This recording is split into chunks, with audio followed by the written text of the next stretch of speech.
ধারাবাহিকের আগামী পর্বতে আমরা দেখব রূপা আবারও তার দৃষ্টিশক্তি ফিরে পাওয়ায় সে অসম্ভব খুশি হয়।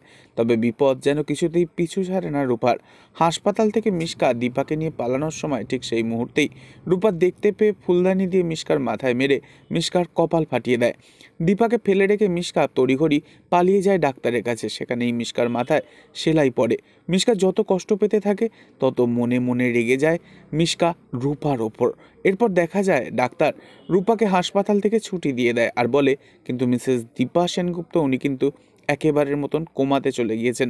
তবে উনি কবে সুস্থ হবে তা স্পষ্টভাবে বলা যাচ্ছে না। একদিনেও হতে পারে, আবার এক বছরও লাগতে পারে, আবার কখনো নাও সুস্থ হতে পারে।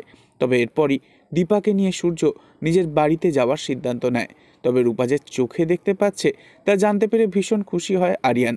আরিয়ান রূপাকে ভালোবেসে রূপাকে দেয় একটা ফুলের তোড়া আর বলে, ঠিক এই ফুলের মতন মিষ্টি লাগছে আজ তোমাকে।